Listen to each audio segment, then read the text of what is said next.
So welcome, Marion McFadden. Thank you. It's great to be here.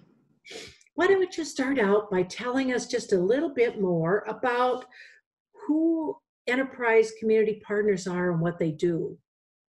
Well, Enterprise has been around for more than 35 years. It was originally created to provide a bridge between Wall Street and Main Street to help community development funds flow. We've grown into a large CDFI, and we have market offices across the country. So we're trying to bring capital, programs, and policy solutions to meet communities where they are. And I lead the policy team, so I get to work at the federal, state, and local level with some pretty incredibly talented coworkers across the country. So when we're talking about a policy team, is this the policy for Enterprise, or is this policy that you're helping develop externally? So we try to work to provide solutions across the field, everything from homelessness to economic policy. So it's not just about Enterprise's internal policy needs, but about field building generally. That sounds like a pretty broad range too, when we're talking homelessness all the way across.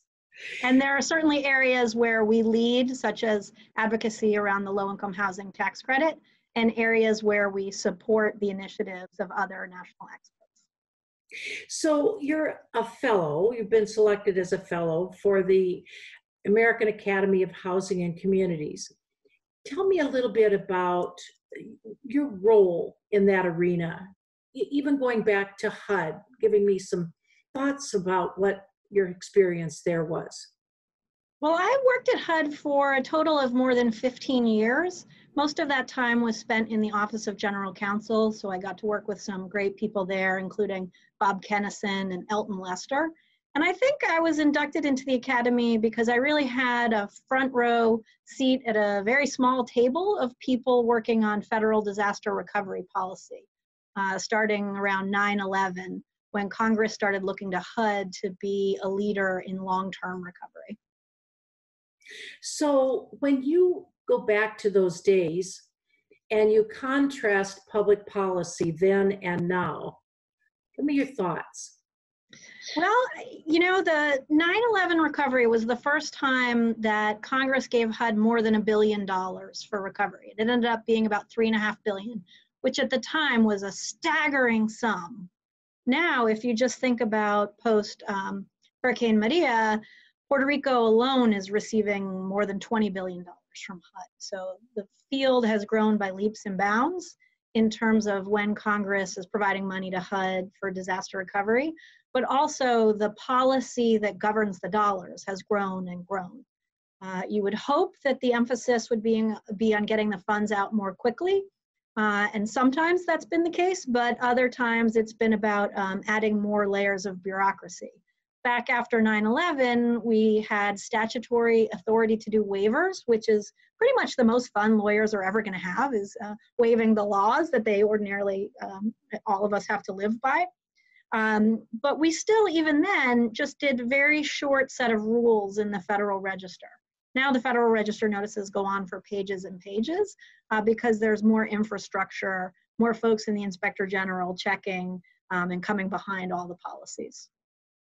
So I've got to ask, the coronavirus, is that going to be someplace on your plate, and where do you expect it? Well, as we're having this conversation, the Hill is in discussions. We haven't seen a bill formally pass out of the House, but we know that there are going to be a series of bills. Right now, folks are really focused on the short-term response, and so I think we'll probably end up with a package that will remind us all of the housing foreclosure crisis and the Housing and Economic Recovery Act and then the Recovery Act that followed it. It's early days yet. We know that it's hard to move money really quickly through the federal government. So we've been up on the Hill, and our partners across the country have been up on the Hill trying to communicate that the money really does have to move quickly to be effective. True. When you look back, are there lessons that you think we have learned, or maybe that we should have learned and we didn't? You know, so many lessons learned and relearned disaster after disaster. You know, one of my kind of big takeaways is that we're not coming at this problem with sufficient political will and sufficient scale. As I mentioned, I spent about 15 years at HUD working on disaster recovery. And ultimately, I made the decision in 2016 that I was going to have to leave the federal government to try to fix some of the biggest problems with the way, at least, that HUD was providing disaster recovery. One of the challenges of being inside the government, as you and many of your listeners know, is that you can't really speak your mind about how things should change. You support the president's budget or the president's initiatives. So I've been having a great time over the last 3.5 years going up to the Hill. I've been invited to testify several times, and you know, I'm just sort of always up there with ideas about how we can improve, particularly how HUD does disaster recovery, and was really excited to see both the House and the Senate introduce bills that would make HUD's disaster recovery program permanent. And that's really important because in all of the policymaking that HUD does, it benefits from hearing from the public, you know, going through the proposed rulemaking process. But that's never happened for the way HUD does disaster recovery because each appropriation is a one-off law. It's not a permanent program. So that's something that's exciting, and there's been broad bipartisan support in the House, and support is building in the Senate as well. That sounds great. What do you consider your biggest success story so far? One of the really exciting changes after Hurricane Sandy, President Obama set up a Hurricane Sandy rebuilding task force and tapped the Secretary of HUD, who at the time was Sean Donovan, who was from New York, and his wife was from New Jersey, so tasked Secretary Donovan with leading a task force. And really, President Obama was pushing for innovations and different ways of providing assistance for the impacted region, which was largely New York, New Jersey, and Connecticut. And New York State pushed pretty hard on ensuring that the money could move more quickly to homeowners by allowing them to provide, allowing the state to provide essentially the blue book value of the cost of a repair. So instead of having homeowners come in with every receipt for every screw and nail and everything a contractor purchased, et cetera, just go ahead and write a check for the amount that it should cost to do a non-luxury repair of a home. And we put some safeguards in place there. So every home had to be inspected before the construction to get a real estimate of the damage, and also had to be inspected after the construction was complete. If you're going to ask me a question about what I regret most, you'll understand why it was so important to have that inspection before the final payments were paid. So what you would regret most, you're saying, is having to have that inspection or not? No, actually, that inspection was critical. It's a critical protection for homeowners because homeowners can quickly become overwhelmed in the best of times when dealing with construction contractors, but in a post-disaster scenario, it really is a problem that you have fly-by-night contractors who come and, you know, will get their initial payment or get too much money out of a homeowner and then disappear. So it's really important to have that inspection. One of my biggest regrets or challenges that we face is something I would love to get a do-over on. It was after Hurricane Katrina in 2005. That was the worst disaster the nation had seen at the time.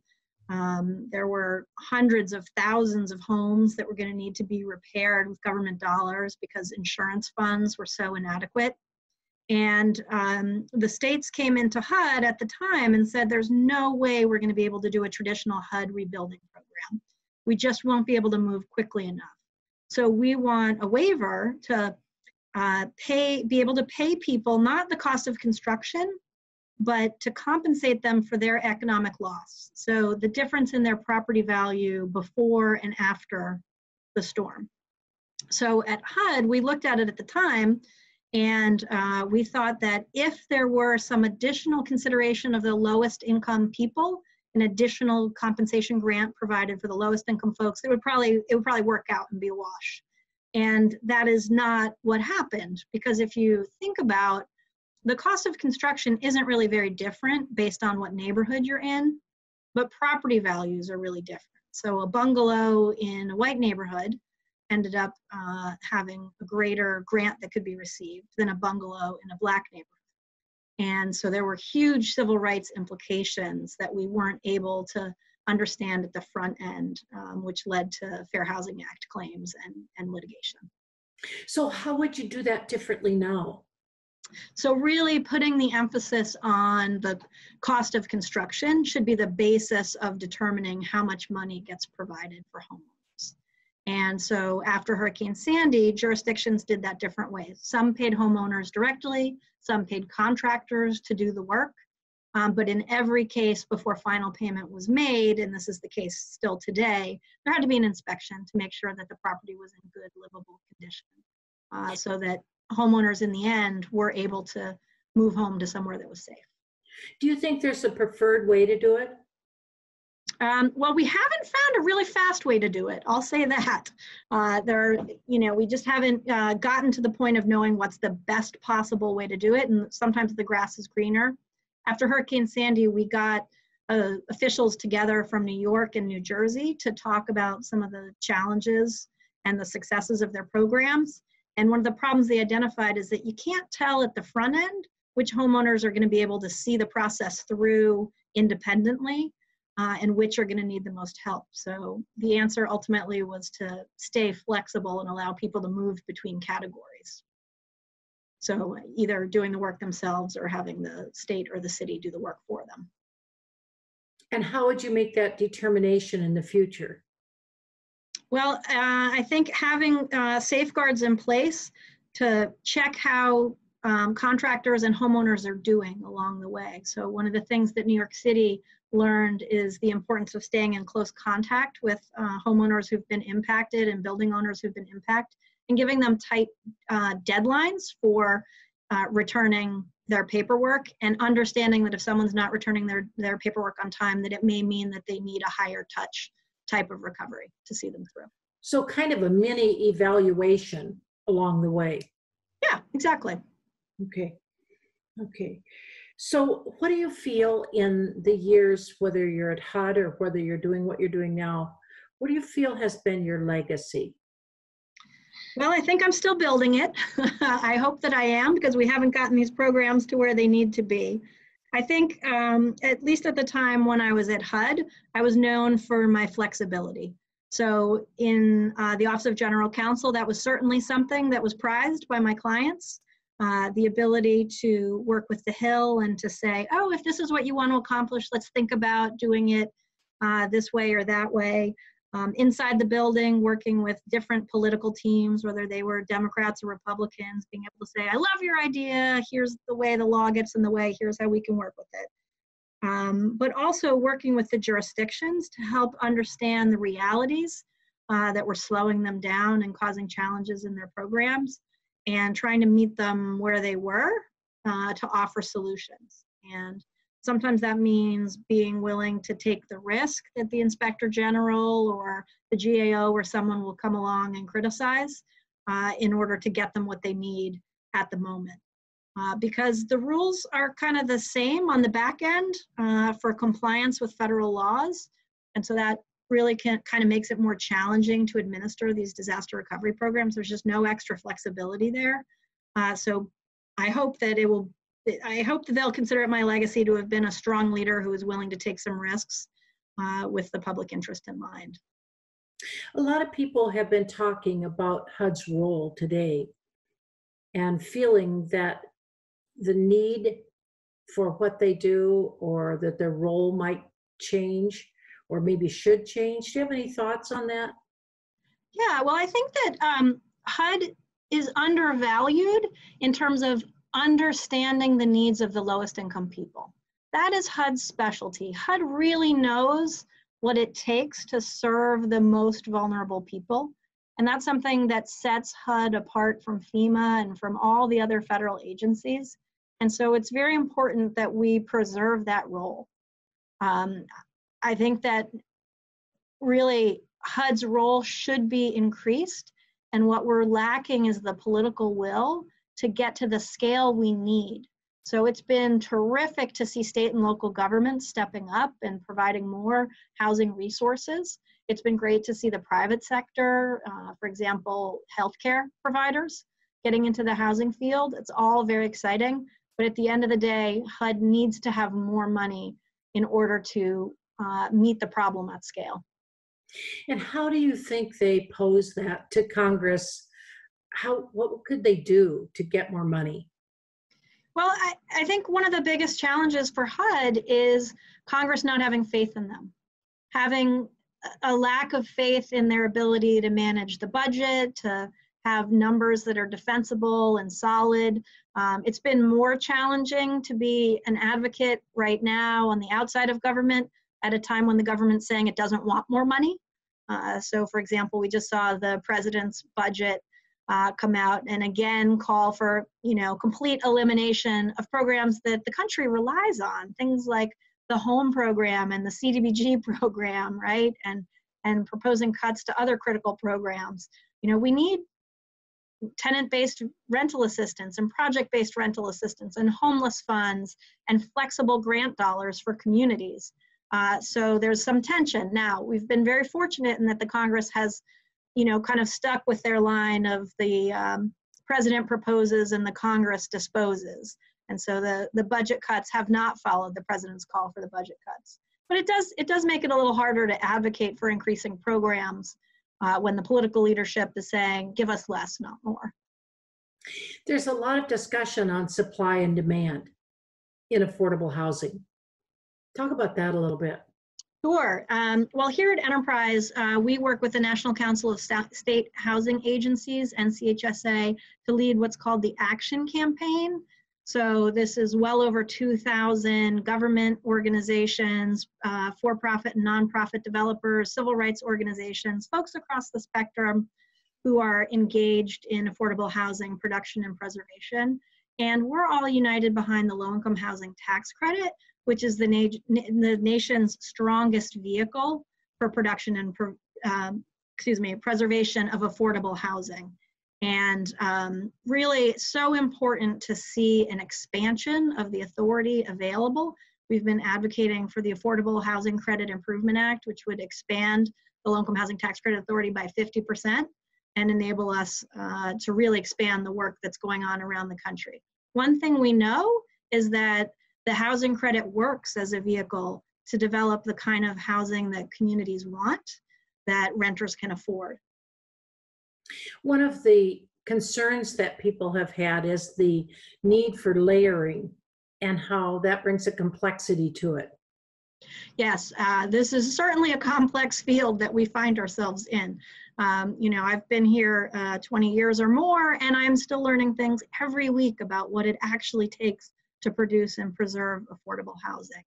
And each of the different programs was created for a different reason. So if you look at the low-income housing tax credit, that was really to spur private investment and bring private dollars in.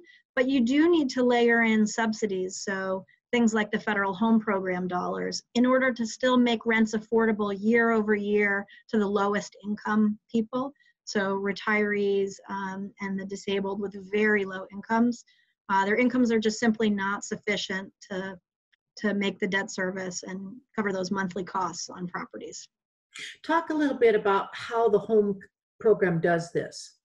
Sure. Well, the home program is very flexible in terms of the types of activities that can be used, that the dollars can be used for. So jurisdictions receive it on a formula basis. It's roughly 775 governments nationwide receive it annually.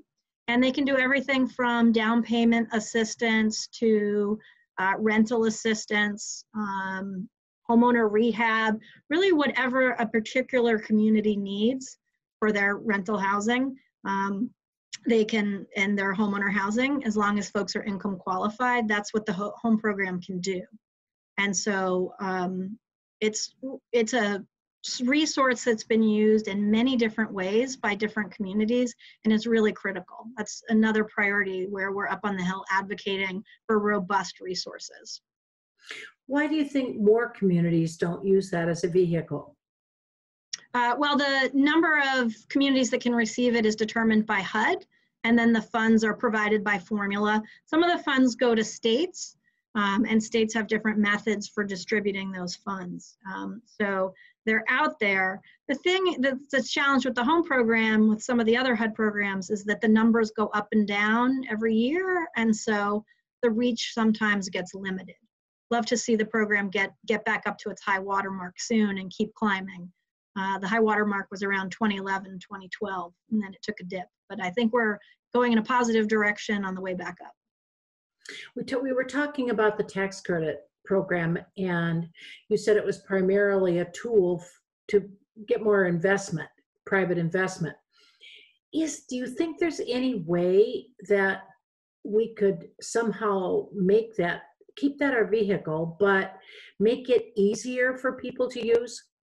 Well, I don't know that I have a quick and easy answer on how to make a tax credit easier to use, right? I mean, the challenges of the tax code are so many, but we have been working to advocate for provisions to make it easier, or to strengthen it, I should say.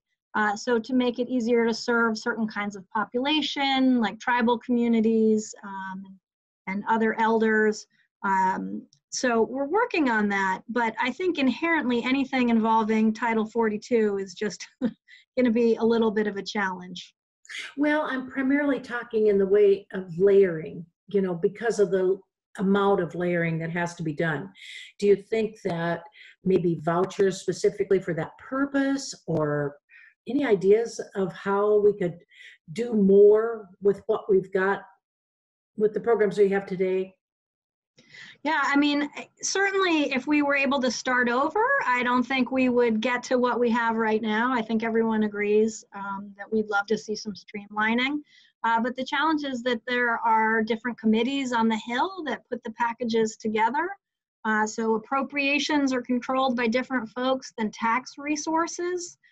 So I'm truly a realist. I'm not the blue sky thinker type.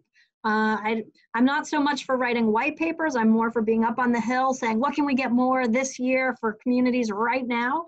I apologize for not having a really clear vision for you on the simple way we could do this. But I really would say that each of these resources exists and has, we've learned as a field how to use them. And so it's important not to try to get rid of them just to streamline. Streamlining shouldn't be the goal. The goal should be increasing the amount of resources that become available for communities because these programs are so oversubscribed, right? We see roughly 1 in 4 people who income qualifies for HUD assistance actually receive it. Some people have said they feel it should be an entitlement program. Do you have any thoughts on that? Affordable housing should be an entitlement program. Sure. I mean, I think we see not just in the US, but worldwide, strong groups of people arguing that housing is a human right. And I certainly can't make any disagreement with that concept. The challenge is we just aren't meeting the scale of the demand. And one thing that's been really positive about the 2020 presidential election cycle is seeing so much interest from the candidates in affordable housing. And for that, I thank the advocates around the country who have gone to town halls and raised questions, people who've participated in Twitter storms and talked to the candidates and asked the questions, what are you gonna do on housing? We saw housing plans coming from all the major 2020 presidential candidates on the Democratic side. And really, I think that's because people are speaking up more and saying the federal government needs to have a bigger role. The president who's coming in needs to consider housing a major issue in this country. Wouldn't that be nice?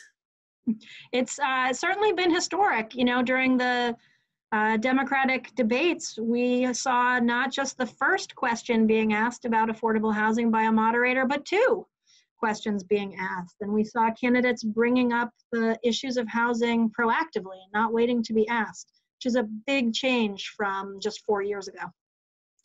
Do you think part of it is terminology? You know, we have always referred to it as subsidized housing, and then we moved to affordable housing, and we also talk about workforce housing.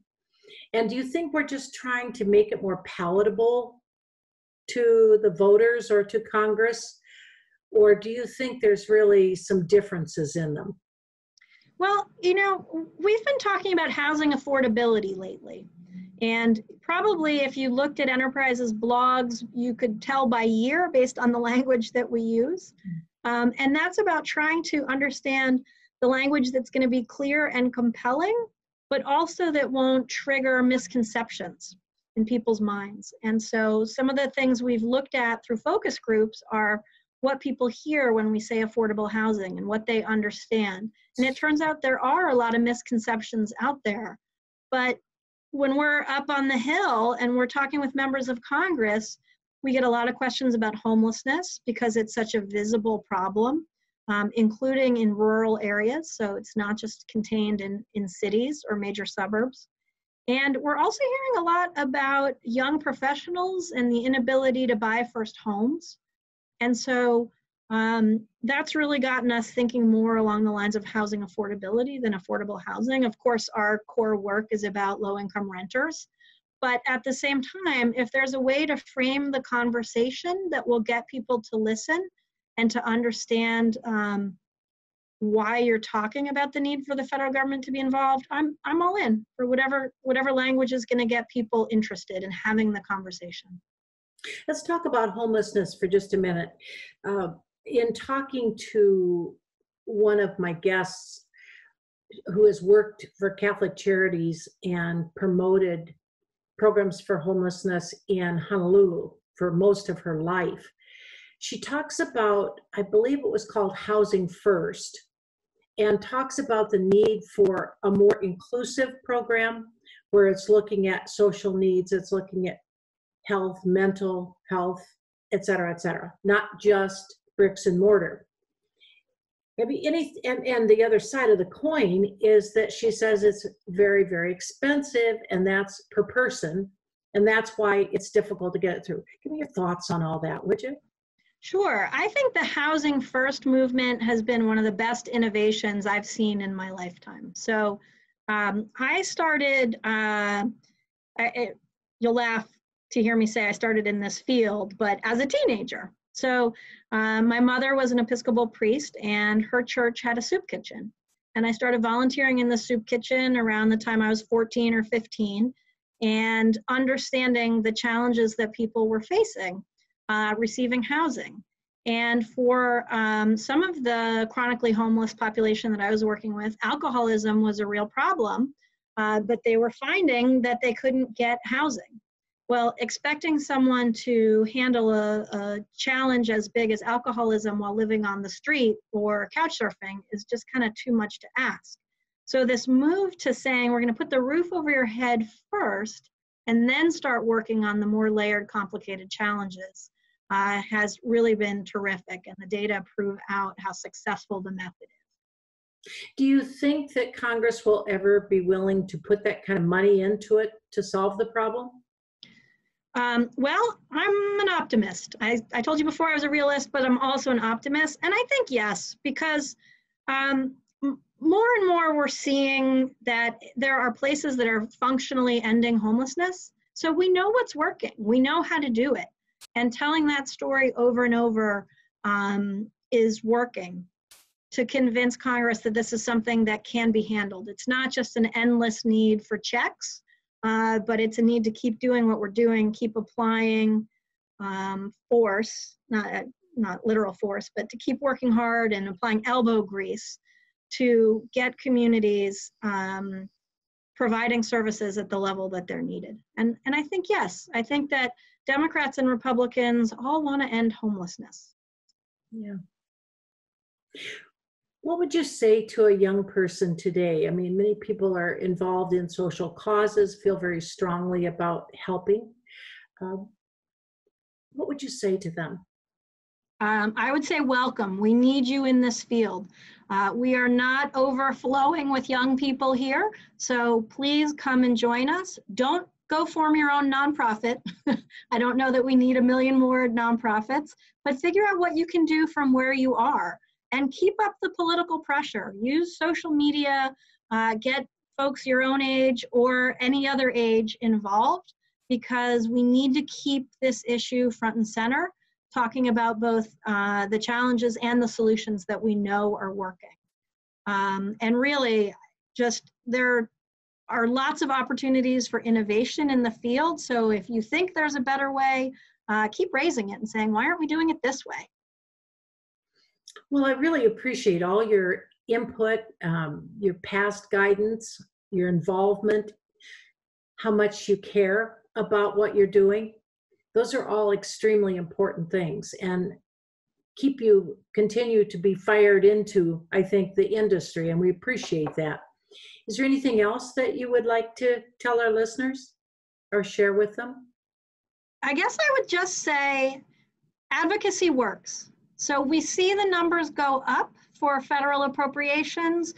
We see state governments and city and county governments getting involved because they keep hearing from constituents that something needs to be done. So don't be shy about reaching out to your members of Congress, to your local elected officials. You don't always even have to know the solution you want. You can just keep talking about the challenges you're seeing. At Enterprise, we're always happy to share our ideas. There's a lot on our website under the policy tab about the kinds of solutions we're looking for. But really just keeping up the conversation is something critically important that you can do. So please do. Your voice matters a lot. Marion, give us that website, full website address, would you? www.enterprisecommunity.org. Great. And so if somebody's interested in maybe thinking about how they could be an advocate, what there is to advocate about, getting ideas, they could go to your website? Absolutely. We'd love to hear from you. All right. Thank you so much for your discussion. Thank you. I've really enjoyed it. If you enjoyed this video, please join Kent and me, and please subscribe free to this channel. Share it with your friends and click on the thumbs up icon to like us.